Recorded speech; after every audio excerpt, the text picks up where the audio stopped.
বিজিবিতে ডেপুটেশনে যাওয়া অনেক অফিসার শেষ পর্যন্ত অনৈতিক কাজে জড়িয়ে পড়েন। তবে সৌভাগ্যক্রমে বেশিরভাগ অফিসার এখনও তাদের নীতিবোধ অটুট রেখে চলেছেন। আগে সাধারণত পদোন্নতি বঞ্চিত বা কম গুরুত্বপূর্ণ অফিসারদেরই সেখানে পাঠানো হতো, কিন্তু একসময় সবাই বুঝে যায় বাহিনীটিকে ভালোভাবে চালাতে যোগ্য অফিসারও দরকার। কিছুদিন সবকিছু ঠিকঠাকই চলছিল, তবে মেজর জেনারেল আজিজ দায়িত্ব নেয়ার পর এবং পরবর্তীতে মেজর জেনারেল শাফিন আশায় এসব অফিসার সত্যিকারের চাপের মুখে পড়েন।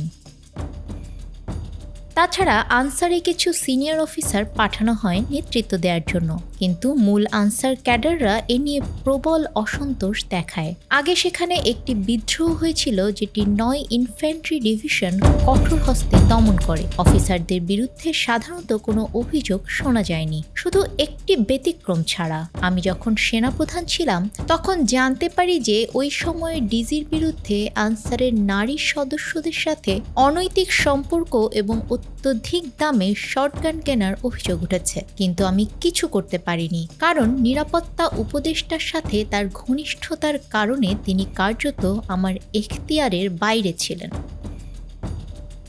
যে বিষয়টি আমাকে সবচেয়ে বেশি পীড়া দিত তা ছিল র্যাবে প্রেষণে থাকা আমাদের অফিসারদের দ্বারা সাধারণ নাগরিক, রাজনৈতিক কর্মী বা সন্দেহভাজন ব্যক্তিদের অপহরণ ও হত্যা। তরুণ ক্যারিয়ারমুখী অফিসারদের র্যাবে পাঠানো হতো। সেখানে কিছুদিন কাজ করে তারা এমন এক চরিত্র নিয়ে ফিরত যেন তারা পেশাদার খুনি। একই প্রবণতা পরিলক্ষিত হয়েছিল জুনিয়র কমিশনড অফিসার, নন কমিশনড অফিসার এবং সৈনিকদের মধ্যেও। আমি সেনাপ্রধানের দায়িত্ব নেয়ার পরপরই প্রধানমন্ত্রীকে জানাই যে পুলিশের সাথে মিশে কাজ করতে গিয়ে আমাদের অফিসাররা কিভাবে নৈতিক বিচ্যুতির শিকার হচ্ছেন। আমি চাইছিলাম আমার সেনাবাহিনীতে তাদের ফিরিয়ে আনা হোক। প্রধানমন্ত্রী আমার কথায় সম্মতিসূচক ইঙ্গিত দিলেন, এমনকি বললেন র্যাব জাতীয় রক্ষী বাহিনী থেকেও খারাপ, কিন্তু শেষ পর্যন্ত কিছুই বাস্তবে রূপ নেয়নি। কয়েকদিন পর আমি কর্নেল মুজিবকে, যিনি তখন র্যাবের এডিজি ছিলেন, ডেকে বলি যেন তিনি লেফটেন্যান্ট কর্নেল জিয়াকে নিয়ন্ত্রণে রাখেন এবং আর যেন কোনো ক্রসফায়ার না ঘটে। কর্নেল মুজিব এ ব্যাপারে আমাকে কথা দেন এবং বিদায় নেওয়ার সময় তাকে বেশ উদ্বিগ্ন মনে হয়। পরের কয়েকদিন পত্রপত্রিকা লক্ষ্য করলাম, নতুন কোনো ক্রসফায়ারের খবর নেই। এতে মানসিকভাবে কিছুটা স্বস্তি পেলাম। এরপর কর্নেল মুজিব একাধিকবার আমাকে এসে জানিয়েছিলেন সত্যি ক্রসফায়ারের ঘটনা বন্ধ হয়েছে, কিন্তু কিছুদিন পর আমি বুঝতে পারি ঘটনা ঠিকই ঘটছে, কিন্তু সেগুলোর খবর ধামাচাপা দেয়া হচ্ছে। পরিস্থিতির আরও অবনতি ঘটে যখন কর্নেল মুজিব র্যাব ছেড়ে অন্যত্র বদলি হয়ে যান, আর কর্নেল জিয়া, যিনি আগে র্যাবের শাখার দায়িত্বে ছিলেন, নতুন ডিজি বেনজির আসার সঙ্গে সঙ্গেই এডিজি র্যাব হিসেবে দায়িত্ব নেন। এরপর আর্মি নিরাপত্তা ইউনিট সূত্রে খবর পাই যে কর্নেল জিয়া নিজের আবাসিক টাওয়ারে একজন গার্ড রেখেছেন, বাসায় অস্ত্র রাখছেন এবং পুরো ফ্ল্যাটে সিসিটিভি বসিয়েছেন। সঙ্গে সঙ্গে তাকে বলা হয় গার্ড সরিয়ে নিতে, ক্যামেরাগুলো খুলে ফেলতে, বাসায় অস্ত্র রাখা থেকে বিরত থাকতে এবং অফিসিয়াল কোয়ার্টারে যে সামরিক নিয়মকানুন আছে সেগুলো মেনে চলতে। পরবর্তীতে তার আচরণ আরও উচ্ছৃঙ্খল হয়ে ওঠে। Director military intelligence brigadier general Zaglul তাকে বোঝানোর চেষ্টা করেন, কিন্তু তাতে কর্নেল জিয়া কোনো কর্ণপাত করেননি। পরে আর্মি নিরাপত্তা ইউনিটের কমান্ড্যান্ট ব্রিগেডিয়ার জেনারেল ফজল তাকে আলাপের জন্য ডাকেন। পরে ব্রিগেডিয়ার জেনারেল ফজল আমাকে জানান, জিয়ার সাথে কথা বলতে গিয়ে মনে হয়েছে যেন সে এমন একজনের সাথে কথা বলছে যার মস্তিষ্ক পাথর বা ইটের টুকরো দিয়ে ঠাসা, বোঝানোর কোনো উপায় নেই। এক পর্যায়ে নিরাপত্তা উপদেষ্টা জেনারেল তারেক সিদ্দিকী MSPM আর তার কোর্সমেট AMSPM কর্নেল মাহবুবের ঘনিষ্ঠতার সুবাদে কর্নেল জিয়া আমার নির্দেশকে চ্যালেঞ্জ করা শুরু করেন। আমার আর কোনো উপায় ছিল না। আমি তাকে রেললাইনের পশ্চিম পাশের ক্যান্টনমেন্টে পার্সোনা নন গ্রাটা অবাঞ্ছিত ঘোষণা করি, তবে পূর্ব পাশের আবাসনটিতে উনাকে থাকতে তাকে ছাড় দিয়েছিলাম। Logistic area commander major general মিজানকে এই সিদ্ধান্ত কার্যকর করতে বলি, যার ফলস্বরূপ আগে জানানো হয়নি বলে তাকেও নিরাপত্তা উপদেষ্টার বিরাগভাজন হতে হয়েছিল। কর্নেল জিয়া পরিস্থিতির গুরুত্ব তখনই পুরোপুরি বুঝলেন যখন মিলিটারি পুলিশ তাকে ও তার স্ত্রীকে সেনানিবাসের ভিতরে সিএমএইচে যাওয়ার পথে চেকপোস্টে আটকে দেয়। অল্প কিছুক্ষণের মধ্যেই এমএসপিএম আমাকে ফোন করে জানতে চাইলেন একজন চাকুরিরত অফিসারকে অবাঞ্ছিত ঘোষণা করা স্বাভাবিক নিয়মের মধ্যে পড়ে কিনা, না এটা বিশেষ কোনো পদক্ষেপ। আমি বললাম এটা ব্যতিক্রমী ব্যবস্থা। এই ঈদে জামা জুতো অ্যাক্সেসরিজের ডিসকাউন্ট।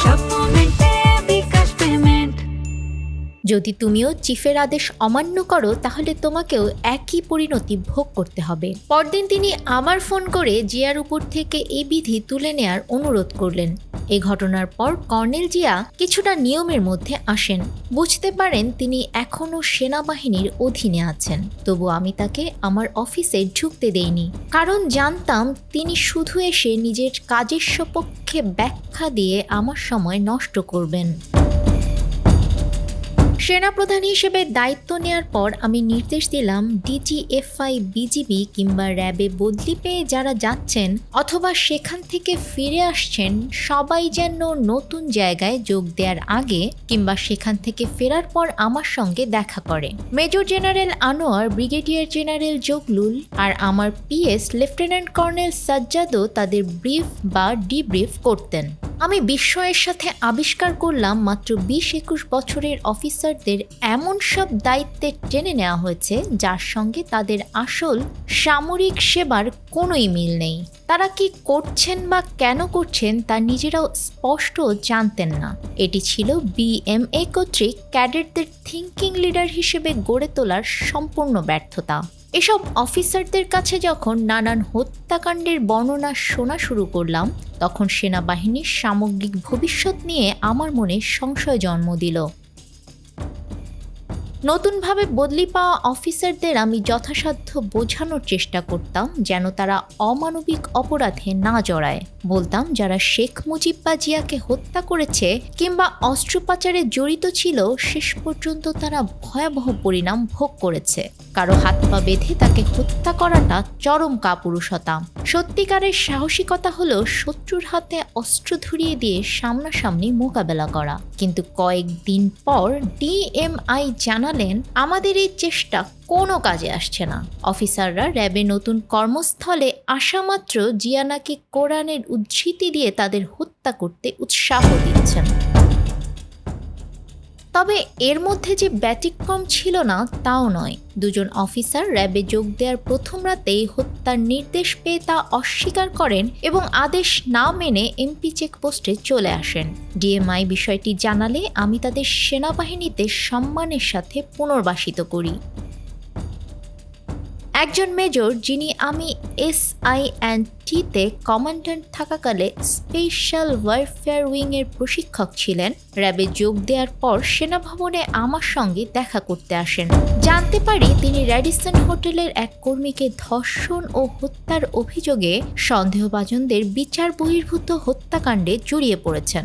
আমি তাকে সাবধান করে দিই যেন তিনি নিজ হাতে বিচার তুলে না নেন। তিনি বললেন আর করবেন না, কিন্তু কিছুদিন পরেই দেখি তিনি নিজেই ফেসবুকে একটা ছবি পোস্ট করেছেন। সেখানে তিনি শাপলা চত্বরের ধোয়াটে পটভূমিতে জিয়ার কাঁধে হাত রেখে দাঁড়িয়ে আছেন। একদিন সেনাপ্রধানের কার্যালয়ে বোমা আতঙ্ক দেখা দেয়। অফিসে কার্যরত সবাইকে তাদের অফিস থেকে বের করে দেওয়া হয়। Director military intelligence brigadier general Zaglul বোমা নির্ণয় যন্ত্রপাতি সহ তার টিম নিয়ে দৌড়ে আসেন। পরবর্তী আধা ঘন্টা অফিসটিতে তন্ন তন্ন করে বোমা খোঁজা হয়। আমাদের ভাগ্য প্রসন্ন যে কোনো বোমার অস্তিত্ব মেলেনি এবং একটা লম্বা সময় অপেক্ষা পর বিল্ডিংটিকে বোমামুক্ত ঘোষণা করা হয়। আমি জগলুলকে জিজ্ঞাসা করলাম কি হয়েছে। জগলুল জানালেন তিনি তার এক অফিসার মেজর সুমনের কাছে জানতে পেরেছেন যে কর্নেল জিয়াকে আমাকে হত্যা করার নির্দেশ দেওয়া হয়েছে। শুনে আমার মেরুদণ্ড দিয়ে একটি শীতল স্রোত বয়ে যায় এবং সিদ্ধান্ত নেই যে এখন থেকে আমাকে আরো বেশি সতর্ক থাকতে হবে, বিশেষ করে এক জায়গা থেকে আরেক জায়গায় যাওয়ার সময়। ব্রিগেডিয়ার জেনারেল জগলুলও আমার নিরাপত্তার জন্য অন্যান্য আনুষঙ্গিক ব্যবস্থা গ্রহণ করেন। বিশেষ করে প্রতি সকালে আমার অফিস ও বাসা পুঙ্খানুপুঙ্খভাবে সার্চ করার ব্যবস্থা করা হয়। আমি এরপর ফরমেশন অফিসারদের এবং বিভিন্ন প্রশিক্ষণ প্রতিষ্ঠানে প্রশিক্ষণার্থীদের উদ্দেশ্যে দেয়া বক্তব্যে এসব অপারেশন বা ক্রসফায়ারের বর্বরতা ও এতে জড়িতদের সম্ভাব্য পরিমাণ সম্পর্কে সরাসরি বলতে শুরু করি। বিশেষ করে প্রশিক্ষণ প্রতিষ্ঠানে কোর্সে আসা অনেক অফিসারকে একসঙ্গে সতর্ক করার সুযোগ পাই। তবু দেশজুড়ে পত্রিকায় ক্রসফায়ারের খবর আসায় আমি বিরক্ত হয়ে উঠি। এক পর্যায়ে সিদ্ধান্ত নেই র্যাব, ডিজিএফআই আর বিজিবিতে আর কোনো অফিসারকে পোস্টিং দেব না। বিজিবি মেজর জেনারেল আজিজ ও কর্নেল জিয়া প্রধানমন্ত্রীর সচিবালয়ে অভিযোগ করেন এবং নিরাপত্তা উপদেষ্টাকে এ ব্যাপারে হস্তক্ষেপ করতে বলেন। ডিজিএফআই মেজর জেনারেল আকবর বারবার অনুরোধ করলে শেষ পর্যন্ত আমি নিজে একটি 10 থেকে 12 জনের অফিসার দলের তালিকা তৈরি করে তাকে দিই। এদিকে কর্নেল জিয়া আরও লবিং চালিয়ে নিরাপত্তা উপদেষ্টা MSPM আর নিজের কোর্সমেট AMSPM এর সহায়তায় আমার DMI-কে অপসারণ করেন, কারণ তিনি ভাবতেন DMI আমাকে তার বিরুদ্ধে খেপিয়ে তুলছে। সাধারণ নিয়মে সেনাপ্রধানই DMI আর COASU নিয়োগ দেন, কিন্তু আমার আপত্তি থাকা সত্ত্বেও DMI-কে সরিয়ে দেওয়া হয়, যা আমাকে যথেষ্ট অপমানিত করে। তবে COASEO ব্রিগেডিয়ার জেনারেল ফজলকে আমার তীব্র বিরোধিতার মুখে সরাতে বাধ্য হয়। পরবর্তীতে মিস্টার বেনজির স্বয়ং আমার কাছে আসেন এবং র্যাব চালাতে আমার সহায়তা চান, কিন্তু আমি তাকে অফিসার দেওয়ার কোনো নিশ্চয়তা দেইনি। MSPM আমাকে কয়েকবার ফোন করে জানান যে প্রধানমন্ত্রী র্যাব, বিজিবি আর ডিজিএফআইতে আরও অফিসার চাচ্ছেন। আমি আমার সিদ্ধান্তে অনড় থাকি। চট্টগ্রামের হোটেল রেডিসন উদ্বোধনের সময় প্রধানমন্ত্রী স্থানীয় পুলিশের সঙ্গে কথা বলার এক পর্যায়ে আমাকে ডেকে বলেন র্যাবে আরও জুনিয়র অফিসার বদলি দিতে। আমি বুঝিয়ে বলি PGR, SSF, DGFI, বিজিবি সবখানেই ইতোমধ্যে এত অফিসার দেয়া হয়েছে যে এই মুহূর্তে অতিরিক্ত অফিসার দেওয়ার মতো আমার অবস্থা সেনাবাহিনীতে নেই। তিনি জোরাজুরি করলেও আমি আমার অবস্থানে শেষ পর্যন্ত অটল থাকি। আজকে আমরা এমন একটা অবস্থানে এসে দাঁড়িয়েছি যে র্যাব সম্পর্কে জরুরি সিদ্ধান্ত নেওয়া বাঞ্ছনীয়। আমি সেনাপ্রধানকে অনুরোধ করব যেন তিনি এই প্রতিষ্ঠানকে ভেঙে দেওয়ার জন্য সরকারের কাছে সুপারিশ করেন। সেটি সম্ভব না হলে সামরিক অফিসারদের র্যাব থেকে যেন স্থায়ীভাবে প্রত্যাহার করে নিয়ে আসেন। এটি করার জন্য বর্তমান সেনাপ্রধানের যে স্বাধীনতা তৈরি হয়েছে, আগের কোনো সেনাপ্রধানের তা ছিল না। তার এই নতুন লব্ধ অবস্থানের জন্যই তাকে অনুরোধ করছি তিনি যেন আমরা যে কাজটি করতে পারিনি সেটি সম্পন্ন করেন। গাড়িতে ভ্রমণ করার সময় আমার এডিসি পাশের সিটে বসতেন। একবার আমার প্রথম এডিসি ক্যাপ্টেন তৌহিদ জানালেন এখনকার অনেক তরুণ অফিসার ইচ্ছে করে কোর্সে বেশি নম্বর পেতে চাচ্ছে না, কারণ শীর্ষস্থান পেলে তাদের পোস্টিং হয় এডিসি হিসেবে অথবা ব্রিগেড বা ডিভিশন সদর দপ্তরে স্টাফ অফিসার হিসেবে বা BMA, SINT-তে প্রশিক্ষক হিসেবে, যেগুলোতে ভবিষ্যতের উন্নতির তেমন সুযোগ থাকে না। কিন্তু একটা ভালো মানের বি পেলে SSF, র্যাব, DGFI বা এ জাতীয় সংস্থায় পদ পাওয়া যায়, যেখানে পদোন্নতির সম্ভাবনা বেশ উজ্জ্বল। আমি এই দৃষ্টিভঙ্গি পাল্টাতে চেষ্টা করেছিলাম, কিন্তু সেই উচ্চ প্রোফাইল পোস্টিংগুলো চাকচিক্য, তুলনামূলক স্বাধীনতা এবং ক্যারিয়ারের সুযোগ অনেককে আকর্ষণ করত। SSF-ই এত বেশি জুনিয়র অফিসার নিয়ে নিত যে MS শাখা অন্যান্যদের চাহিদা মেটাতে গলদঘর্ম হতো। SSF-এ কাজ করার সময় তারা নানা বিতর্কিত লোকজনের সংস্পর্শে আসত এবং এতে তাদের রেজিমেন্টাল মানসিকতার কিছুটা হলেও ক্ষয় হতো। আমার দুশ্চিন্তা আরও বেড়ে গেল যখন শুনলাম SSF-এর একজন অফিসার মেজর রবি SSF আর PGR-এর অফিসারদের উৎসাহ দিচ্ছেন একজন মিস্টার নবীর কাছে টাকা বিনিয়োগ করতে, যিনি শেয়ার বাজারে লাভজনক মুনাফার প্রতিশ্রুতি দিচ্ছিলেন। এতে ডিজি SSF মেজর জেনারেল মিয়া জয়নুল আবেদিন যুক্ত ছিলেন বলে কানে আসে এবং মনে হয় নিরাপত্তা উপদেষ্টাও বিষয়টি জানতেন।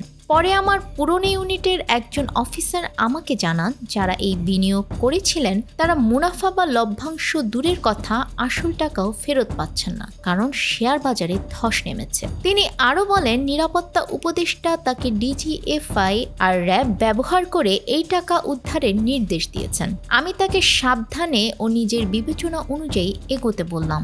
অল্প কিছুদিন পর মিস্টার নবীর সন্দেহজনক মৃত্যু সারা দেশের সংবাদপত্রে শিরোনাম হয়।